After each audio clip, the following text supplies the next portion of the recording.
Greetings, everyone, and welcome to episode 43 of Teaching Tales, the podcast totally devoted to sharing stories from the world of education, stories that hopefully will encourage, inspire. Everyone loves a good story, and the only thing better than a good story is a story with a message. I am Brent Coley, your host, an elementary principal in beautiful Southern California. And joining me today, really excited, I have the one, the only, Angela Maiers. Angela, how are you? I am fantastic. And I love the title of your podcast because storytelling is the most powerful way for us to put our voice into the world, our ideas into the world, and connect with one another in the process of doing it. So I love it. I'm ready to tell tales with you. Awesome. Well, everyone has a story. Everybody, whether everyone does. Yes. You, me, the playground aide, the principal, the classroom, everybody has a story. And Angela, as we were kind of chatting before we started recording, I have admired what you do and the message that you are spreading, because I think it is such, especially in our society today, with there's so much negativity out there, and you matter. And the campaign that you have started and your organization of just letting people know that you matter and you have value, because I think so often going through the day-to-day trials of life, people overlook that. And so before we get into that, Angela, who is Angela Maiers for anyone not familiar with your work? Angela Maiers is an educator at the deepest sense. The root word of educate means to lead out. And I've been doing that for 31 years, helping individuals, organizations, schools, communities lead out the genius that exists within them. Good stuff. Yeah, because everyone's got it. It's all. Everyone has it. It's every in there. single person has it. Yes. Just got to mine it. So, well, as you said, title of this podcast is Teaching Tales, and I know you have an amazing TED Talk, which I was rewatching this morning, and you told some stories in there. I kind of want the theme of this to be what you are all about, and that is the value that all of us have, and the value that often goes either unnoticed, unrecognized, or if it is noticed and recognized, it's not spoken or it's not communicated to those people. So do you have any stories that would kind of highlight the importance of communicating that value? I don't even know, where to begin, because that every single day I'm breathing in and out stories on both ends, stories of individuals that are thriving because they have found and are using the best versions of themselves, and what life and learning is like when you understand why you exist and the value that you have for the world. And I hear the other side of the stories. I bear that burden as well, the burden that is so heartbreaking that there are a pandemic amount of individuals, not just kids, but individuals, human beings that are walking around wondering and wishing and wanting someone to tell them that they matter, that they have value. And it is become, as I've moved through this message in ways that I never dreamed of, and have understood it from both a scientific perspective, an anthropologic perspective, a revolutionary perspective, that I have no qualms about saying that insignificance is the greatest threat to our humanity right now. And I'm not saying that to be dramatic. I'm not saying that to be provocative. I'm saying that as a deep truth, that I used to get calls to work with schools or to work with communities around content ideas, around, we want to learn this, or we want to do this, or we want to discover this strategy. In the last 2 years, the calls that I'm getting are our community is in peril right now. We are in pain, the heartbreak in our town, in our school. Can you please come help us try to mend that? Please let our teachers know they matter. Please let our kids know they matter. It is now a matter of life and death. And and we can get into that aspect, but it is absolutely pandemic. I'll just give you one quick example. A city that I was called to about a few weeks before Christmas. I was actually called to the city by the police chief. They had done an assessment of their 911 calls, and this is a city of about 350,000. So it's not just a small town here, small town there. And we're just stunned that the proportion of calls that were in distress were not because somebody broke into your house or there was a fire or something terrible happened criminal wise. It was because people were lonely, because they were hopeless, because they were at their wits' end and did not believe that their life mattered anymore. And so this is not just an education issue. It is an issue for humanity. Oh, because from the educational side, yep. we can't meet their academic needs. Right. If they're coming to school each morning feeling, yes. I think so often we focus on, are they hungry? Yes. We make sure that they get breakfast in the morning, which is an absolute necessity. Right. We need to make sure that their tummies are full. Yep. But we can't overlook, are their hearts full? That's 1,000%. And I think that's the biggest misnomer and most detrimental underestimation of this message, is that it is just a warm, fuzzy nicety. Mattering is not a nicety. It is a necessity. And as you said, it is an essential need. It is as critical to our life, to our learning, to our world as food, water, shelter, and air. And once we understand and embody it in that same category, then we say what you just said about breakfast and lunch. Like, can you imagine performance of any kind for anyone, not just kids, but for anyone, without food, water, shelter, air, sleep, those basic needs? Mattering is a basic, fundamental human need. It is not a nicety. Yeah. And I know, I'm looking at some of the notes that I had jotted down earlier. I mean, you have used, when I was rewatching your TED Talk, and you had given the example of the airport. Yeah. When you and some others were stuck in an airport, and one of the things, I don't know if you want to briefly talk about that, or I can summarize it. Well, you can summarize. It's so funny. I've never ever watched or revisited or listened to the TED Talk ever. Okay. So it's so funny. I'll share stories at the moment, but I've been so many airports. There's a million stories. I'm assuming that it is people that were not treated with human decency. Well, and it's funny because I'm doing a large event with about 100 brands next week, talking about customer experience from the human side. And it isn't just about good customer service. It's about our basic need to be treated and seen as human beings, not as products, but as people. And so I can imagine what I might have shared about the airport, because every single day I experience. Yeah, in that talk you had talked about you and I think it was a honeymoon couple and a family of 5 and a single mom. Your flight was canceled, but one of the things that really jumped out at me was you talked about how the airline representative said that she noticed your predicament, and that word "notice" just kept leaping out at me. Exactly. Because I know, like in my position as the principal of an elementary school, I'm speaking with parents, students every single day, but parents oftentimes will come with concerns, complaints. Oftentimes they're things that I can't necessarily fix.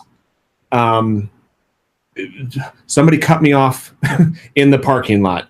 Well, I can't go. I mean, I wish I could fix that, believe me, but I can't. But what jumped out at me with that story that you told about the airport was this airline representative. She communicated to you. She noticed that you have value. I understand that you're waiting. This totally stinks. And you were so appreciative of that. And then I remember that you said that you wanted to write to her supervisor.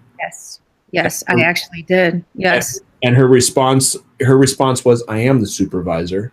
And nobody cares. Yes. And that it kind of brought me to tears. Profound, isn't it? It's so if you think about, we live on this planet with a billion other people, and the more congested and complicated and chaotic it gets, what human beings want most, and this is where the misunderstanding of social media is not that we're addicted to the social media.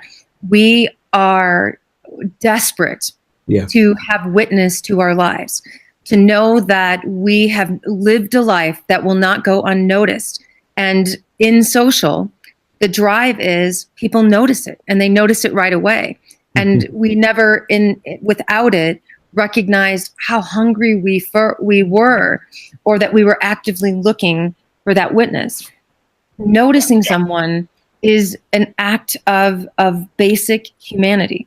And yet, I was just writing my speech for the customer service event and went through a week in my life as a consumer, and going through, so my hospital not a hospital, but the doctor that I go to, the system that I'm in is all automated. So the first thing they ask you, like you go in and you sign in like to an ATM machine, and you put your number in and you go in this line, and it's all about efficiency, but you cannot give efficiency for humanity. You've got to balance those things. Yeah. Because you're walking through this line, and I had to have this procedure done, and I was a little scared. It was nothing big, but and so I'm walking through this line like this nameless, faceless entity, not any human interaction until I actually get, in the room.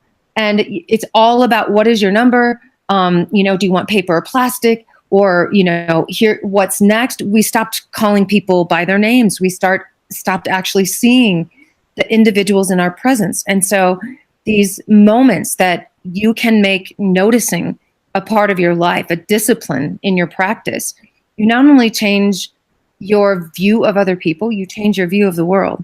And it's really a profound thing that's missing in our work and in our lives. The thing that I have noticed is it's so easy to express that noticing of somebody, but we don't do it. I mean, right. Thinking too, as the principal of an elementary school, if a student walks by and has new shoes, and I notice them and say, "Nice shoes, buddy." Yep. When that little first grader walks by me with a smile, ear to ear, because of the simple fact that I said, "Nice shoes," or "Ooh, I like your haircut. That looks great." Yes. And I have to think that they're going home saying, "Mr. Coley noticed my shoes." Yes. And how much effort did that take? Yep. And it's something that I'm so glad that we're having this conversation, because I don't do this as much as I need to, but I remember the times when I do. I mean, yesterday I started, I'm sure you're familiar with the good news call of the day concept. Yes. So I've started doing that, and I got the idea we made little bracelets, little rubber bracelets. So when I make those calls, the kids get basically a badge of honor. Aww, I love that. I got the idea, and I'm drawing a blank on his name. It's a principal. He shared it on Twitter, and I saw it, and it was like, oh, we immediately ordered those. And I had a second grader yesterday, called him up, and we called home for his effort. It's a student who needs some redirects and struggles sometimes. And what his teacher told me was, "Mr. Coley, I've noticed that he is really making an effort." And that's incredible. Yeah, and we called home, and just like, I went and said, "Hey, bud, let's go." And again, the smile, his face almost exploded from the smile. And when we were done making the call, which again, I don't know who gets more out of that, the student, the parent, or myself. I think it's kind of a tie there. It is exactly. But today I was back in that classroom, standing in the back of the room. In the front corner of the room, he is sitting, and he looks up at me, makes eye contact with me, holds his hand up with the wrist, and points to the bracelet on his wrist. Oh, That's incredible. And again, this wasn't my idea. This is something that somebody shared, but I'm going back to this all stemmed from his teacher noticed him and noticed his effort. 1000%. And we recognized that, called home, and I have to think that that's going to, I know it did today because the smile on his face showed me, that's going to buoy him for, that could buoy him for weeks. A simple phone call. Absolutely. Absolutely. Absolutely. So if you think, so I have broken down what are the component parts of mattering, because there's lots of things related to mattering.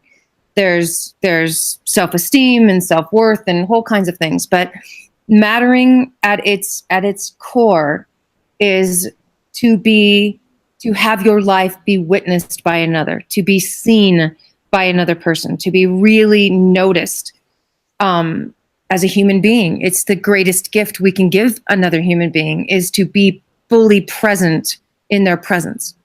And I think that's something that's really important to share with teachers, that we strive so hard to be perfect for our kids. Our kids don't want perfect. They want presence.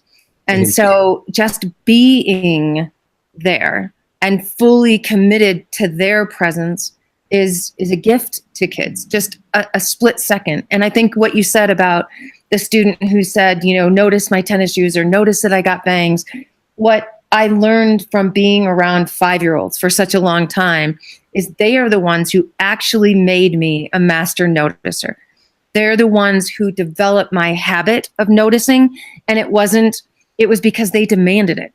5-year-olds demand, like babies demand, that their basic needs, when they're hungry, there's no social filter. If you're hungry, a 3-year-old's gonna say, I'm starving, and it could be in the middle of church because it's a basic need. A 3-year-old will also say, look at me, look at me, look at me, until you look at them, because it is equally a basic need. So it is a basic need to be noticed, to be seen, to be heard, to be valued and understand your value.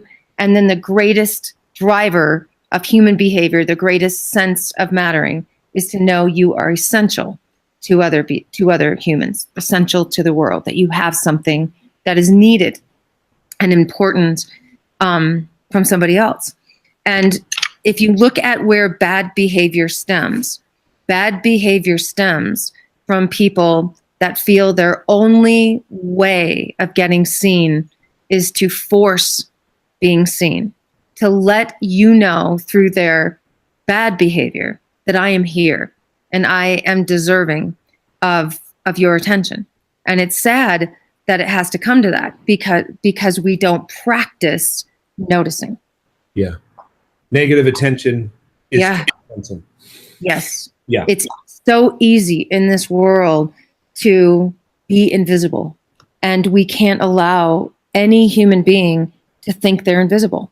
And look what happens. Bad behavior happens when you feel invisible, when you feel like nobody cares and nobody notices you. Yeah.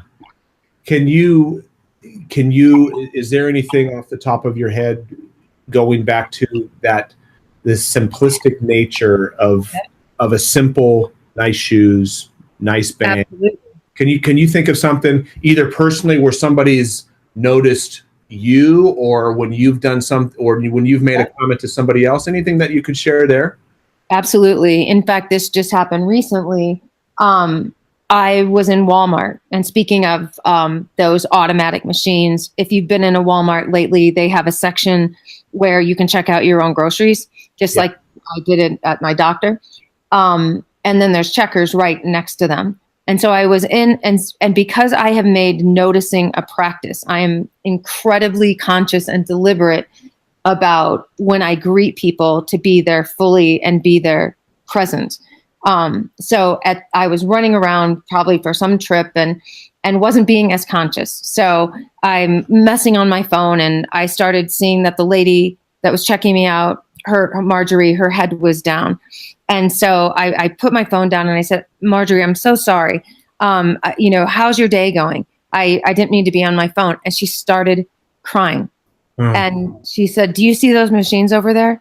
You are the first person who made me feel like I was worth noticing, who took a second to say my name, to ask about my day. She goes, I am no different than those machines over there. I can go all day and never see another human being's eyes. Their heads are down in their phones, which mine was. Your heads are down in their phones.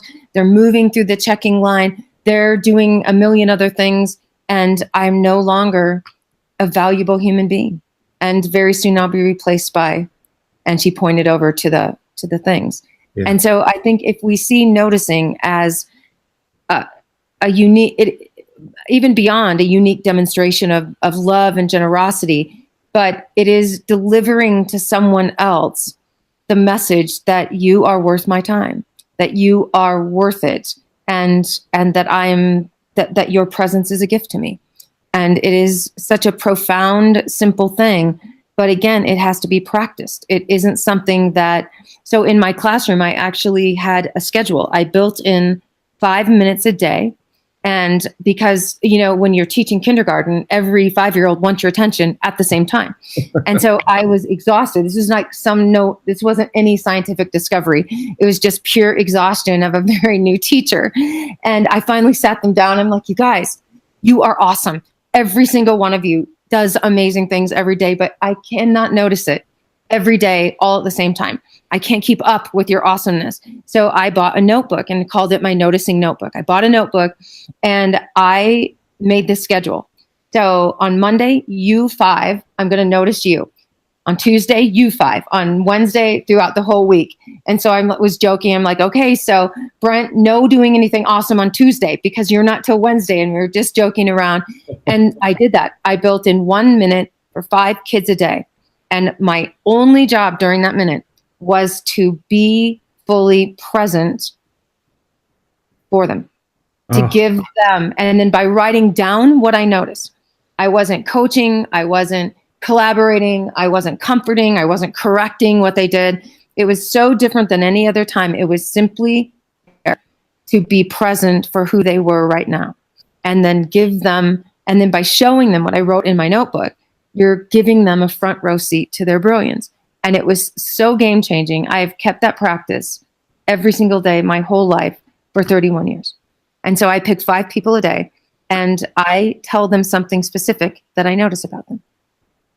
It's profound. It profoundly informs my life, informs my world, changes my mood.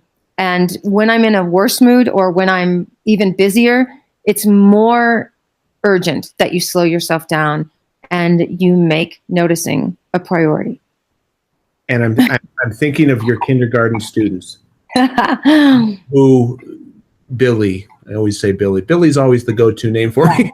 Billy. Yes, we all have a Billy. Had a Billy. If Billy's Thursday, I'm just picturing Billy popping out of bed that morning thinking, today's my day.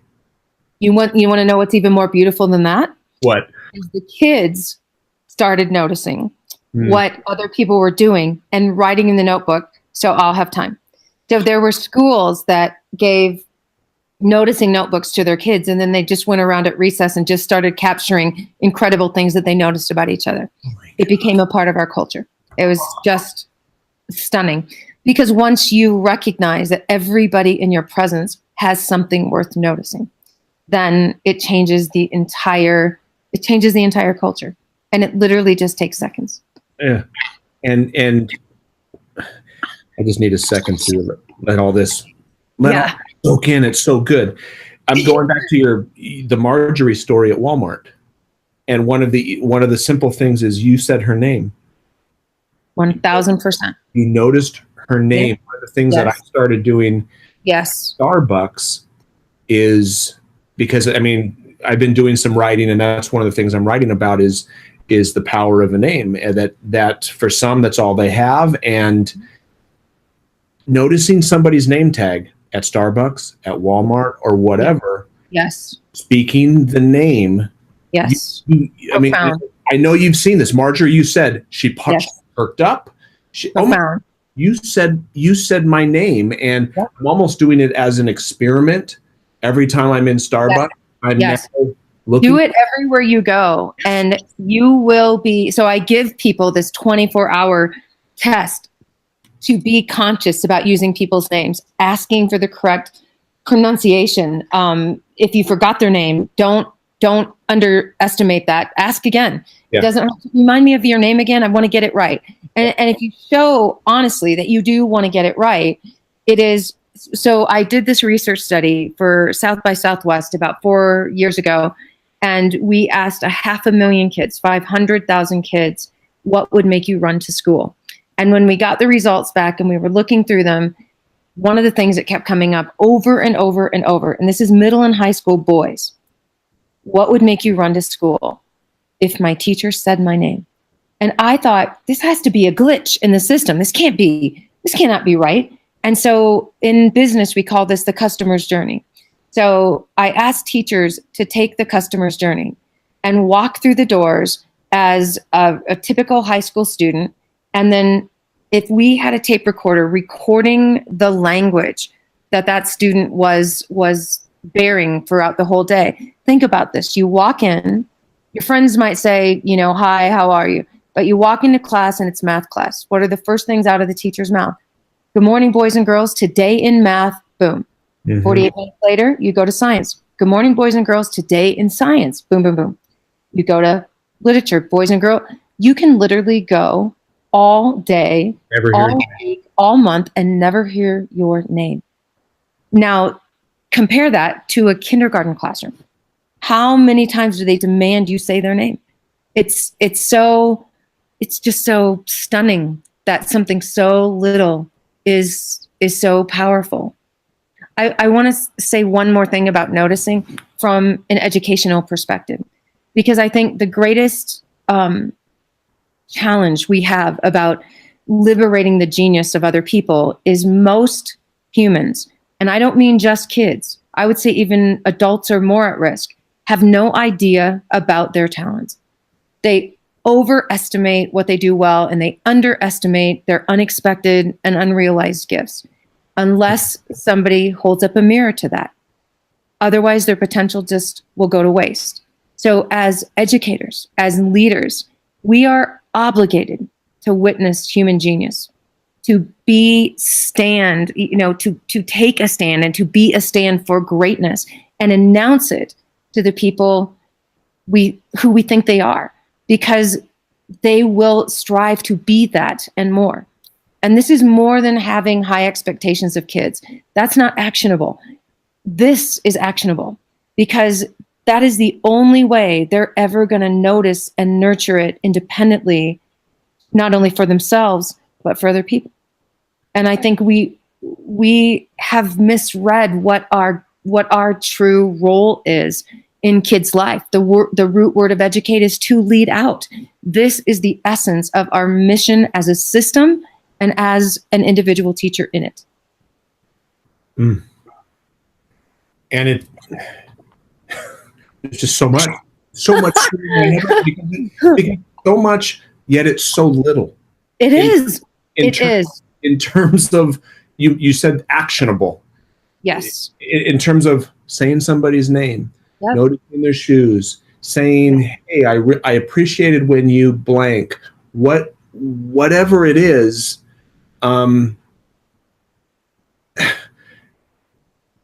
Yesterday, it's common. So I say these principles of mattering, remembering, noticing, naming, nurturing people's talent isn't just a talent into itself. It must become a part of our ritual and routines. Yeah. And so this idea that just because it's common sense doesn't mean it's common practice or commonplace. So that's why we need leaders like you. That's why we need to have conversations about this. That's why we need to understand that mattering is truly our only agenda. It's not an agenda. It's not, an agenda at the beginning of the year or when somebody retires or graduates.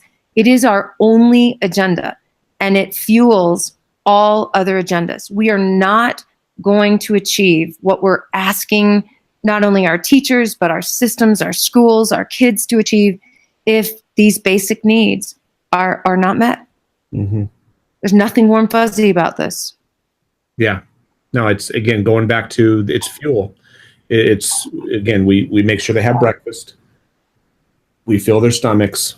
Yes. Got to make sure that we fill the hearts. And you said teachers. It's not just the kids. The studies show 100%. half of teachers quit within 5 years. That's right. Because they don't feel valued. They don't feel that they're making a difference. They don't feel that they matter. Yeah. I know. I feel like I'm a broken record, and I'm not trying to be, but it really everything comes back to that. Everything comes down to that. And the level of productivity, the level of emotional labor loss, the level of what our schools could be and what they should be if people felt like they mattered. And yet we take this concept and underestimate the heck out of it. Yeah. And we talk about rigor. We need to be rigorous about this. There's nothing more. There's nothing more rigorous than this. That is good stuff. I was going to say put a period on it. Let's put an exclamation point on that. That deserves it. But boy, Angela, again, I started this podcast because I want anybody listening, my mom, my dad, if nobody else, and Sean Wisely. There's your shout out, Sean, because I know every time I say mom and dad, you say and me. So Sean Wisely, thanks for listening, buddy. I want people to feel encouraged and inspired to get better, to do better for kids, to do better for those they serve if they're in an administrative role. And I'm telling you, if nobody else listens to this, Angela, I got something out of this, and I'm going to be better. So did I. It inspires me so much to hear stories of principals like you talking about this, just making it a leadership priority. I cannot emphasize how much I love teachers, how much I love this field, this work we do, and how desperately worried I am about where we're spending our time, attention, and money. You can fill your schools up with technology, with tools, with all the talent in the world. But unless you handle this DNA, this isn't an ideology, this is biology we're talking about, you're not gonna make the impact that we were meant to make. And however I can help, in whatever way I can help, please reach out to me. Anybody reach out to me. And just like you said, you'll look at this and you'll think, oh my God, that's so easy. It is, but implementing it, making it commonplace and common practice. And like you said, common sense doesn't mean common practice or I absolutely. Said, but yes. And how can somebody reach out to you, contact you, follow you online? How could they get in touch with you? Well, if you type in the word, if you forget my name, if you type in the word "you matter," you'll reach me somehow. But I'm Angela Maiers everywhere. So whatever platform is most convenient or comfortable for you. I'm on LinkedIn. Oh, I'm not on Snapchat, but I'm on LinkedIn. I'm on Twitter. I'm on Facebook. I'm on wherever you need, email, phone call, all of that. If you need to reach me. And then what I've been doing in the same way you have is collecting tales and stories of inspiring leaders like you, teachers, students, communities that are embracing not just the concept of mattering from a place of inspiration, but from a place of urgency. And then sharing our best practices, because these aren't hard practices. They're not expensive practices, but it's like having the best of the best little tidbits of practices, whether it's a letter that goes out to students or it's an activity you did. Like a school just sent me, they made a You Matter cart. They have a mattering, it's a really cool name and I'm going to mess it up. It's like a mattering team. So it's just a group of staff and they rotate every month and they have a little cart with, things that remind people that they matter, and they walk around the school and spread that joy, like how incredible is that? Parents work it, kids work it, teachers work it, and they just they make a commitment to never let a person feel like they don't matter. So that idea needs to be shared. So I put that all in a book and put it all together called Mattering is the Agenda, with some of those stories and ideas and things like that. But, you can get almost everything that I do online. So I just think it's such an urgency for me. I'm thinking about this all the time. This matters to me. You matter to me. So thank you very, very, very much for having me on. Angela, thank you. Thank you for taking the time to share. Yeah, absolutely. Because I know that people are going to get something out of this. So, and I'm so hopeful. Yeah, totally. And for anyone listening, AngelaMaiers.com, you can get all her stuff there. Again, great follow on Twitter as well. And for everybody listening, thank you. Thank you. Yes, Mom, Dad, Sean. So, and Corey, I know Corey, John Ike, you're listening too. And if anyone else wants a shout out, let me know. I'll get you a shout out in the next episode. So that's great. Great. Yeah. And if you haven't subscribed, be sure to subscribe. Remember, we're in Google Play, iTunes, even in Spotify now, getting really high tech. So you can subscribe, have newest episodes automatically delivered to your device. So Angela, once again, thank you so much. Totally appreciate it.